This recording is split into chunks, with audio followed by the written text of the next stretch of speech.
All right, Ike, my guy, what would you like to do today, bro? Alright, so I want a little taper on the side. As you can see, I'm still growing this out right here. So keep the taper lower? Yeah, just keep the taper lower, line up the beard. Fix that up there? Slits, yep. Bad. Get it all around. Are you keeping the beard? Mm-hmm. And then what about the length up top? I'm still keeping it. What's the goal? Once the sides grow out, I want to trim it to like that length. So it all matches? It all evens out, yeah. Gotcha. Did you want to take any length off of the beard? Yeah, and you think you can line this up too? Yeah, I got you. How much you want to take off of the beard? Not too much. Oh, you want to keep it dark as possible? Yeah. Okay, I got you. Say less, bro. Yeah. All right, so my guy changed his mind. His biggest concern was it looking awkward since we are growing out this portion of the taper up top. But honestly, I think trimming it is gonna make it look better because this is really gonna hang over the taper. So what we're gonna do today is we're gonna just take off about an inch off of the top with a nice clean taper and get them right. It's a trim well needed. Yes, sir. This might be one of the most in-depth scissor work tutorials I've ever done. Especially with curly hair like this, it tends to be a little more difficult to trim, and I'm going to show you exactly how I attack it. Now, I always like to begin my scissor portion of the haircut by dampening or saturating our client's hair. This is super important because the hair being wet is going to allow you to create nice clean sections. And now what we're going to do is we're going to brush through the hair, get it untangled. So when we come in with our combs to create our sections, it glides right through. So we went ahead and saturated it, and we're just brushing through the ends. And you'll see if we get to the end and it gets stuck, I'll grab that piece so it doesn't pull too much and then pick right through it. But you can see we brushed it all back, got rid of all the tangles. And now what we're going to do is get into our sectioning. So we're going to separate the sides from the top right at the parietal ridge. So we're going from the corner of the head to the crown, separating the two. Sectioning the top from the sides is really going to help prevent you from getting overwhelmed. A lot of times when you work with curly hair, it can get overwhelming, right? So giving yourself sections helps you focus on one area instead of all of it at once. But as you can see, I went from the corner to the crown, allowed the crown to split how it naturally wants, and then I carried that over to the other side. Now what we're going to do is we're going to comb the section forward to separate it, creating as much tension as possible. And then you'll see me kind of twist the hair before I clip it just to hold it in place. And it can feel weird when learning how to do sections and separating the hair, clipping it out of the way. Really take your time and do it with confidence. A lot of it is just built through repetition, right? So even twisting the hair, clipping it in this way, it took a while. It took reps, okay? So now let's get into the sides. So before doing anything, I like to establish the length that we want the sides to be, okay? So I like to start in the crown because the crown is truly the length of what the sides are, because on the side there we do a taper, so naturally the sides of his hair is going to be shorter. So I want to start at the longest point, which is in the back, and I want to establish the length. So we're taking off about an inch, and we're going to use this as our guide all the way around. Now you'll notice when I'm grabbing this section, I'm grabbing from the top of the parietal ridge and pulling towards my chest, okay? What this is going to do is establish the true length, right? I don't want to pull it down towards his neck. I want to pull it straight at me because the length from his head straight out is the true length of what the hair is, okay, if that makes sense. So I'm starting in the back, and now we're working to the sides. And we're only focused on the top of this section, okay, along the parietal ridge, because this is going to be the guideline when we come in and do those diagonal sections. Now, I didn't used to do this before. I would start the same way. I would separate the top from the sides, but I would begin straight away on the side of the head with diagonal sections. But the reason I stopped doing it that way is because it was hard for me to truly tell if I was cutting everything to the desired length, okay? Because if I start in the front and I work my way back without having really a reference point, it was hard for me to make sure that the hair was truly even, okay? So establishing the length along the parietal ridge like I'm doing here is going to make it easy for me, because every time I take a diagonal section, the length at the top of that section is going to be what we're cutting now. So all I have to do is match it to that length. But as you can see, we're still at the back of the head, and now we're working towards the left side, being sure to pull his hair with a good amount of tension. And you want to maintain this straight off of the head, tension all the way around the head. Don't loosen up.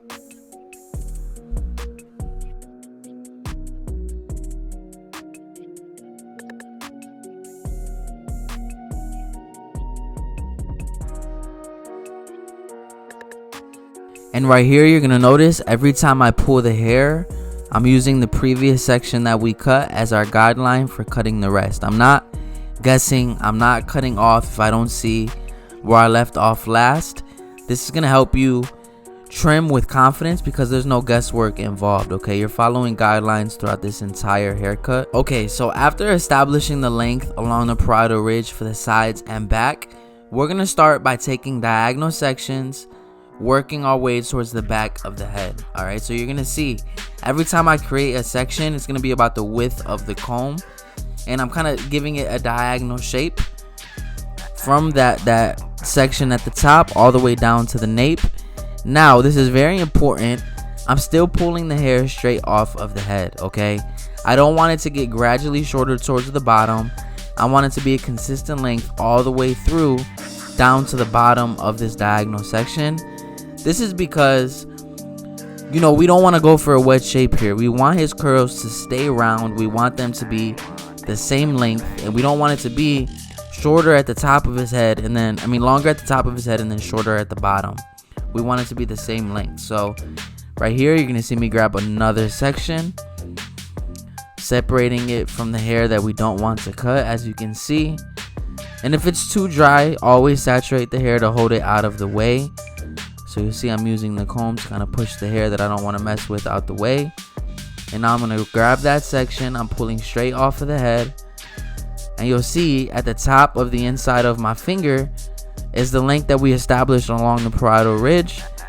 And I'm cutting that straight down all the way to the bottom of the section. And I'm not bringing my fingers closer to the head. I'm staying the same distance off. This is going to help to ensure that everything's the same length and we get to keep that nice round shape.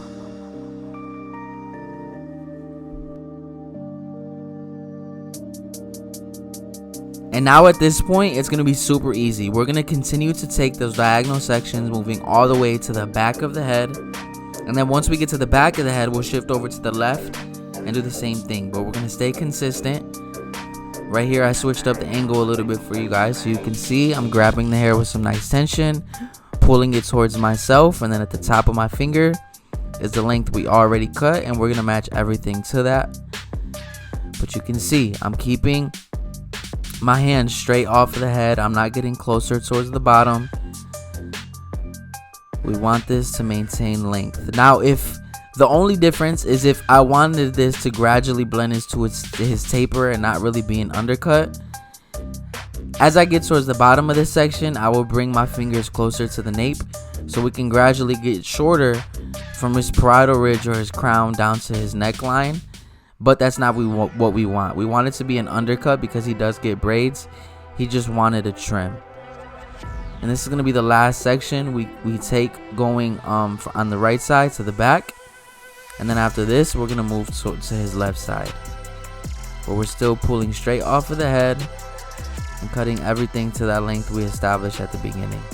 And if this is valuable already, be sure to hit that subscribe button.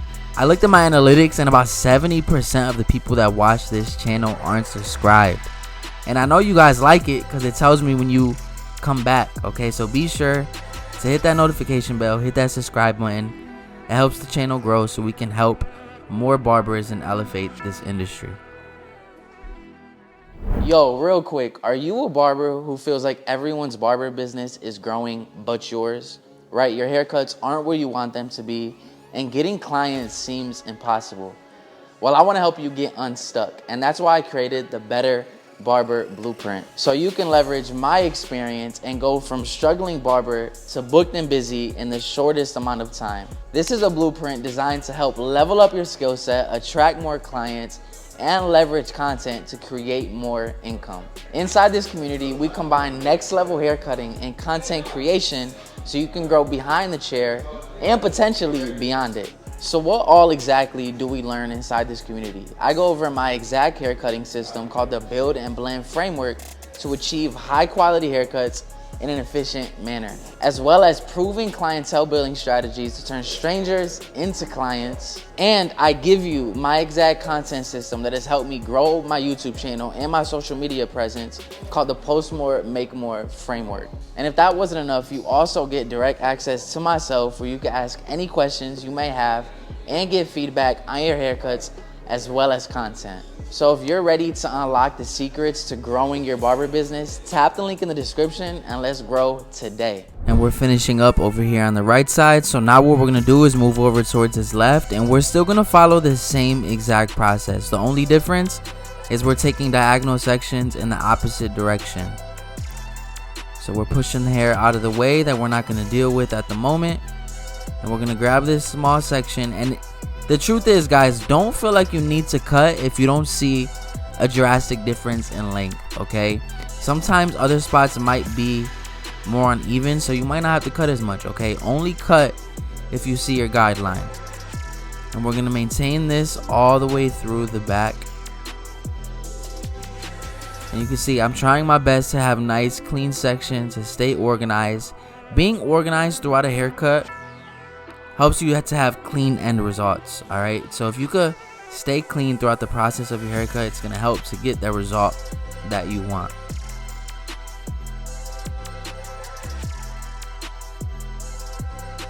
And a quick tip, if you are struggling to trim curly hair and really make sure everything is even, out of all hair textures, as long as it's not drastically terrible, curly hair is the most forgiving, because a lot of times when curly hair is styled how it normally is on the day-to-day, it hides mistakes, okay?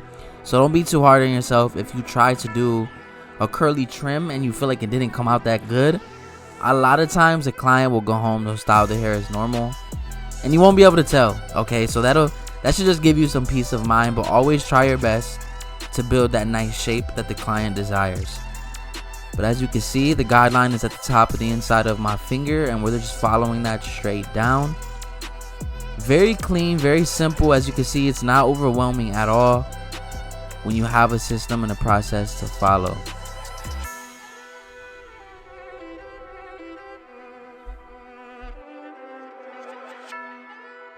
Now let me tell you why it's important when you're creating these sections to not make them too wide. Now the reason you don't want to create sections that are too wide is because when you grab a lot of hair at once, they're coming off of the head at different points, okay? So if I grab too much hair on the right side of the head while I'm trying to work with the left, I'm over directing the right side of the hair to the left side, which is going to cause a weird length difference in the hair and cause it to not lay how I want, okay? So grabbing smaller sections is going to allow you to have more control to ensure that the hair is laying properly, right? Because over direction might do what you don't want it to do, okay? So now after we dealt with the sides, I'm going to pull the hair straight off of the head just to ensure that it's truly even. And once it's looking good, we're going to unclip the top, and now it's time to connect the top to the sides.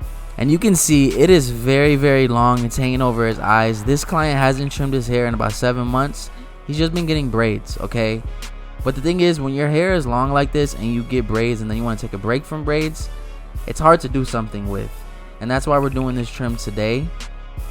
But what we're going to do is we're going to split the hair down the middle, really in line with his nose. And we're going to connect that to the sides. So we're going to pull the top of the hair towards our chest, just like we did with establishing that length on the sides. And I'm going to lift the hair up with my scissor, and you can see the length on the sides, and we're going to match it to that, okay? So we're pulling the hair straight towards us, and this is really going to layer right on top of the length that we already trimmed on the sides.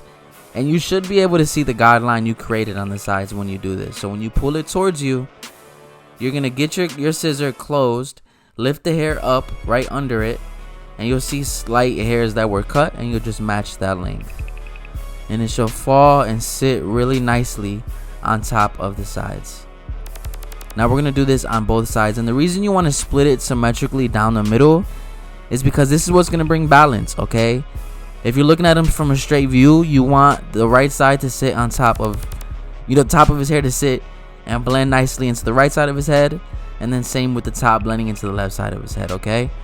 But you can already see by doing this, it removed a lot of the weight that was right there on the side already, you can see. But now we're just doing that over here on the left, pulling the hair straight towards us.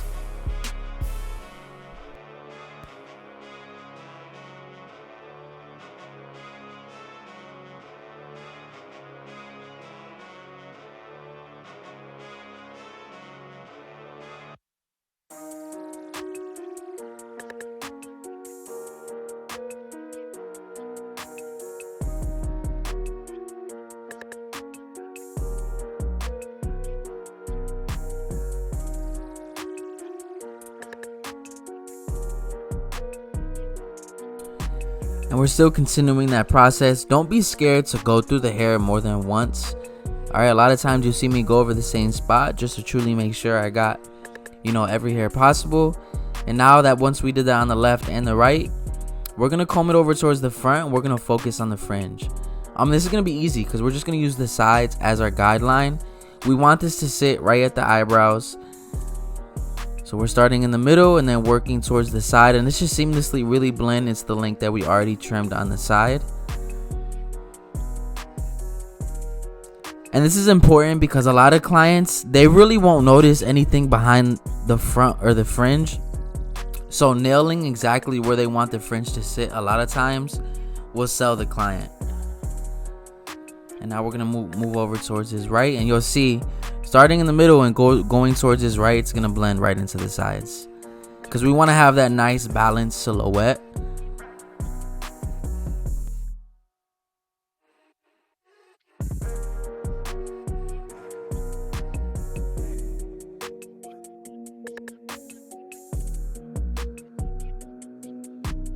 Okay, so far we've trimmed the sides, we've established blending the top to the sides as well as where the length is going to sit on the fringe. Now it's time to actually trim the top. So what I like to do is create 3 sections, one on the right, one in the middle, and one on his left. And the reference points I like to use when doing this are the middle of his eyebrows, okay? So I want his right side to begin right where the right inside of the eyebrow is, and then reverse on the left side. I want it to be the inside of the left eyebrow. And now we're going to grab that middle section using the fringe that we already trimmed as our guideline, okay? This makes it super easy. We're not guessing now. We're just using that fringe and using that straight back as our guideline. And you'll notice I'm maintaining a square shape, so I'm not sloping down as I get towards the back. I'm keeping it squared as I move towards the back of his head. Staying very clean, pulling the hair with tension, because again, this is curly hair, so it tends to kind of curl right over the finger. And as I get towards the back, we're still going straight across, and then this will be the guideline for trimming his right side that we're about to get into. So now getting into his right side, what we're going to do is take horizontal sections using that middle guideline as our reference point. Now I will say I kind of fumbled when recording this part because as I pulled the hair up, it was longer than I thought and it's out of camera view. But you can see the inside of my fingers, the middle guideline that we cut, and we're just cutting that with the rest of the length that we haven't yet. So here we go. I'm grabbing that section, I'm pulling it up inside of my fingers, the guideline, and we're matching everything to that length. And we're gonna do that all the way till we get to the front.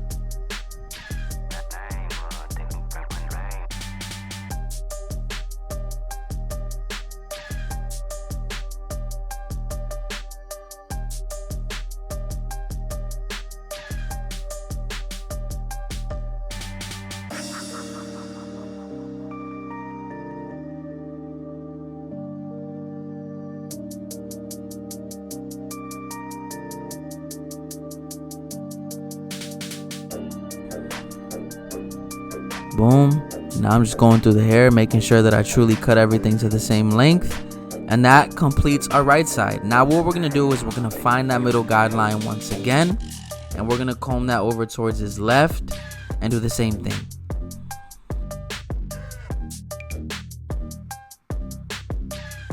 So now we're going to take horizontal sections on his left side using that middle guideline as a reference point. And that's literally it. After this section, we'll be completely done and we can get into the taper. But that's the beauty of having a haircutting system, is it gives you peace of mind. You know exactly how to tack any haircut at any time. All right. And a lot of times this portion of the haircut, the shear work, is the most difficult part, right? So if you can knock that out and then spend the rest of your appointment doing the fade, the taper, the lineup, the beard, you know, it just gives you peace of mind. It gives you confidence because you don't have to worry about it. You already completed it and you know it was done well. Now, I know I have a lot of new barbers who watch the YouTube channel because YouTube is the go-to place to learn how to cut hair. And I'm super grateful to be able to have influence on people coming into the industry. Because a lot of times,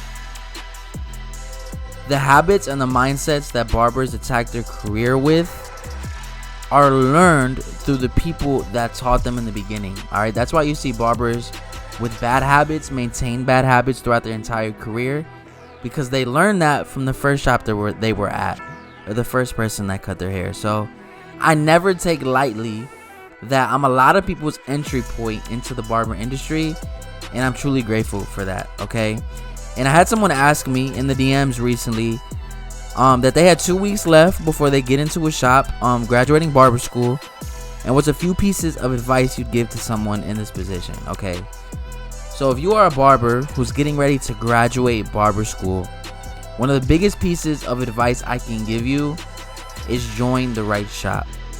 Get into the right environment, get around the right people, because like I said, who you start your career with, who you surround yourself with and learn habits from are going to really shape how you move forward.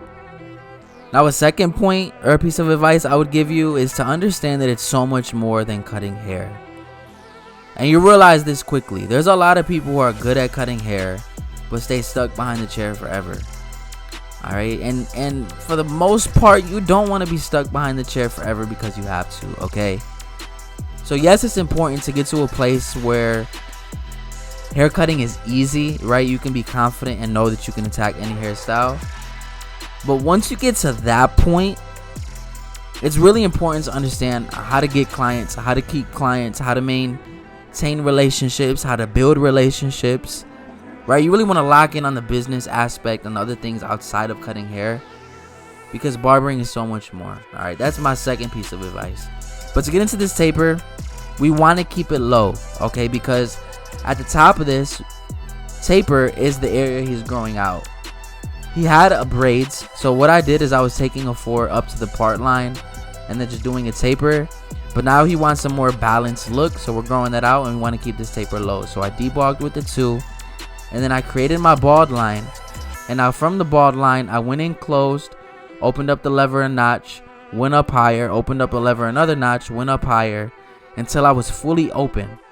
Now, this is the same thing as coming in open and then getting rid of the line in between. But I found going in closed and then gradually opening the lever until I'm fully open makes for a cleaner transition. All right, now after that, I'm going to grab my 1 guard with the lever open. And we're going to use the corner of the blade. We want to maintain kind of that burst shape that I have here. This is going to help to keep the line up dark so that taper can really pop. Now right under that 1 guard open, I'm going to close it all the way, and this should lighten up the line in between. Now this isn't going to get rid of it fully, but what I'm going to do is I'm going to grab my half guard right after this step, and that should fully get rid of that leftover line. And you want to utilize the corner of the blade, especially when doing tapers, because you're working in such a small area.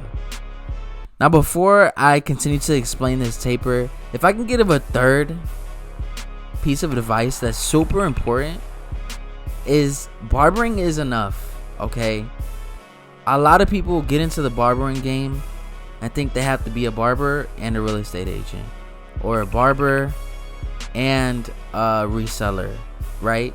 And if you have passions for these things outside of barbering and barbering helps you do that, great. But don't think you have to do other things outside of barbering, because you're not going to make the money behind the chair that you want. The truth is, you can make $100,000, $150,000, $200,000 behind the chair. I'm going to say easily.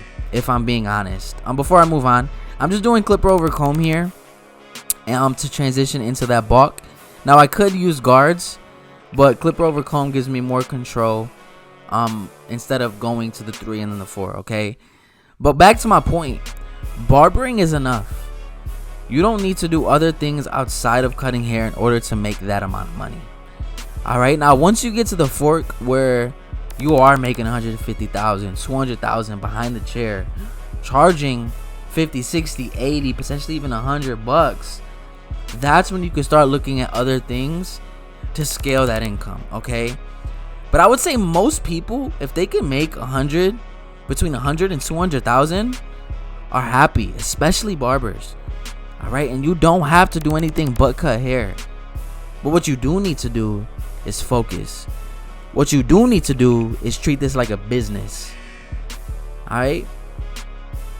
The illusion that we have on Instagram of barbering being glitz and glamour, listen, it can be, but barbering takes a lot of work. Okay, you have to understand, as a barber, you are a business. You are an entrepreneur. At ground level, that's what you are. And basically everything that comes to you, client wise, income wise, is all because of you. You will only get the benefits, the money, the followers, the whatever it is, if you do what it takes to get there. It's not just gonna happen. All right, cutting hair takes work. I'm gonna be completely blunt. Being a barber takes work. Building your barber business to a place where you are in a really good spot takes work, but you have to be willing to do it. You can't get into the barber game, work minimum hours, and expect crazy results. You can't. If you do bare minimum, you get bare minimum results. There has to be a level or a period of time where you do go above and beyond, so you can reap the benefits later on of that above and beyond. Okay, don't be lazy. Just please don't be lazy. Don't underestimate the amount of work it takes to build your barber business, because it takes work. Now mind you, the work is not hard. The work is simple. You know the work that you need to do to make the money you want to make, to get the clients you want to have, and build the following you want to have as well. You know what it takes. It's simple, but you have to do it. And barbers don't want to do it. Okay, be the one who makes the decision to do what it has to take to get to where they want to be. All right, that's my third and final advice to any barber getting out of barber school, getting into the industry. All right, find a good place to work, learn from good people, understand that it's more than cutting hair, and treat this like a business, knowing that it's going to take work to build this business. Okay, it's not going to come easy. So now, getting back into the taper off my little rant, we're getting into the 1 guard. So everything we did on the left side, we're just doing on the right side. Our biggest goal here is to keep this taper low enough to maintain all the hair at the top, because we are growing that out. And for the people that don't like when I go on rants and you just want to hear the steps to a haircut, listen, I've posted over 200 plus videos on this channel teaching how to cut hair. I said the same thing. Open, 1 open, 2 open, 3 open, blend down, fade out this. It gets repetitive. All right, but if you want real game that can really change your barber career, it's really in the rants, it's really in the side topics that I bring up in the tutorial. Because in the tutorial, I'm teaching you how to, right? You still got to go and apply this. I'll give you the steps, I'll give you the process, but at the end of the day, you got to go and apply this. All right, and I don't want to just give you the illusion that it's just cutting hair that got me to where I'm at, because it's not. It's so much more. All right, so that's for the people that don't like the rants. But let me get back into this for y'all. All right, so I'm using the 1 guard with the corner, and you can see everything above that weight at the top, below that weight at the top, is super clean.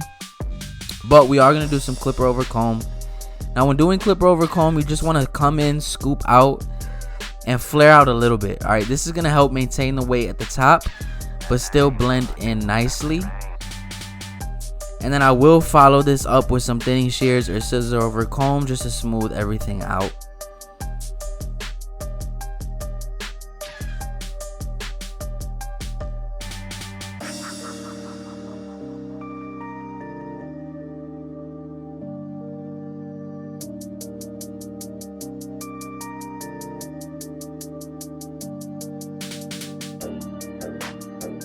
All right, now let's frame everything out. This is really where tapers come to life. So we want to create our line at the top of the C cup and then at the bottom. And as you can see, I'm connecting those 2 points in the middle. And that creates the nice round shape without cutting off an excess amount of hair. Because that's the last thing you want to do, is cut off more hair than needed. And now what we're going to do is we're going to comb all the hairs down and reline it just to make sure that we got every hair possible.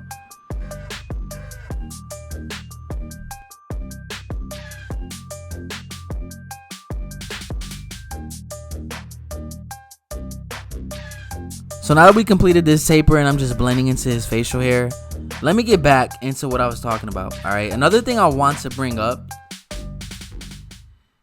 is a lot of new barbers will go into a shop and see what a barber who's been cutting 15-20 years schedule looks like and try to resemble that. Okay, yes, Josh, who's been cutting for 20 years, leaves at 2 o'clock on a Saturday to spend time with his family because he's been cutting for 20 years. He has 200 clients. He makes the amount of money he want to make. He's in a spot where he can leave early on a Saturday.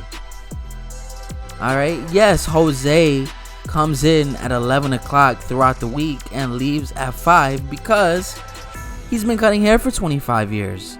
He charges $60 a cut and he has an excess amount of clients. You don't have that luxury yet.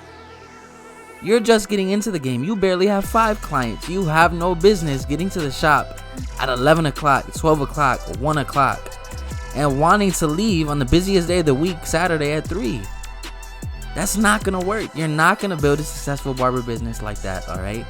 So don't look at where people are now and assume that the schedule that they have got them to where they are. All right? If you want to get to the level where the people who've been doing this for a long time are, you need to take the steps necessary to get there. You have to be available. You have to be at the shop all the time. Your biggest leverage you have as a new barber, if you're not a beast at cutting hair, is availability. Okay, a client will come to you because you work on a Sunday and you work on a Monday and everybody else is booked. Your biggest leverage as a new barber is availability. Put that on a shirt. Let me get back into the cut. So I lined everything up. All I did was start in the middle, work towards the corners, gave him a nice clean sharp lineup. Very simple, very easy. And now this client, I've been trying to convince to grow out his facial hair for a while. Now trust me, he's very young, but I could tell that his beard got potential. So I said, bro, just grow it out. Let's line it up, see how you like it. So we're just framing out the back, framing out the bottom, and then we'll line up the top. And actually, my client in the chair, Ike, is my highest viewed YouTube video ever. So let's see if we can run it back and get over 2 million views. Shout out to my guy Ike, man. And now we're going to come out with the razor. And the razor is really going to bring out the detail in the lineup. This is going to get rid of any hairs that the trimmer couldn't quite get. But you always want to pull the skin in the opposite direction of which you're using it. Alright, so if I'm pulling the razor towards his hair, I want to pull his skin away from the hair.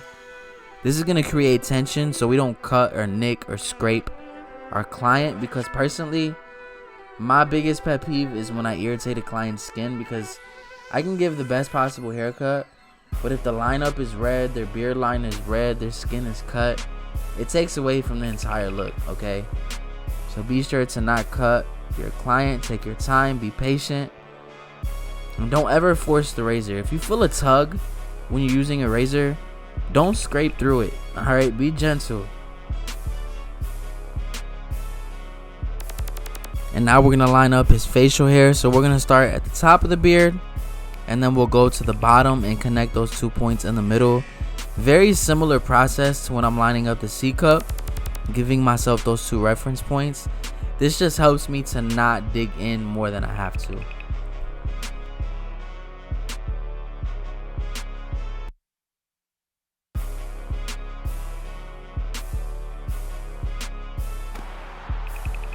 Now you will notice I saved the back taper for last, and the reason being is just because I didn't have enough clips, and I already had the front clipped up. So I said I'm gonna do everything from the ear forward, finish that, and then I'll use those clips for the back. So now after we completed everything in the front, we're just gonna go ahead and clip up his hair in the back and get into the taper. So we're starting at the top of the ear and then working our way down.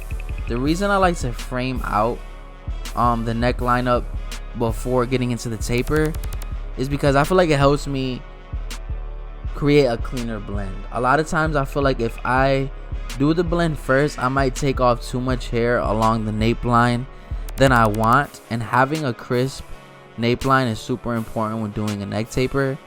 So really just lining it up first gives me kind of a barrier or a fence so I can create a nice blend. That's the best way I can explain it. And sometimes I even do that with the taper on the sides. I might line up the C cup and then do the taper. Try it out, let me know if it helps you. Now I didn't get the part of me creating the bald line, but now I just came in open, got rid of the line in between. Then we're gonna grab our one guard, and we're really just following that same process in this taper. Now, like I said, he only wanted a trim. He still wanted this undercut style because he is gonna continue to get braids. So I'm not blending into those curls. That's why I have them clipped up.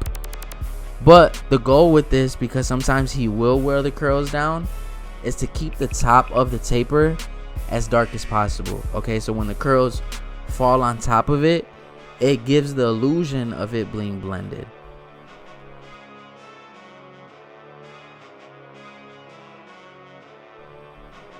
So I'm just working with the 1.5, blending our way up. And you want to be sure to comb and brush the hair as you blend, not only to get rid of flyaways, but to make sure that the hair is laying down as best as possible so you can ensure that you have a clean blend. Now we're using the half guard to clean up any lines below. And you'll see I'm using the corner to do that so I don't risk creating any new lines as well.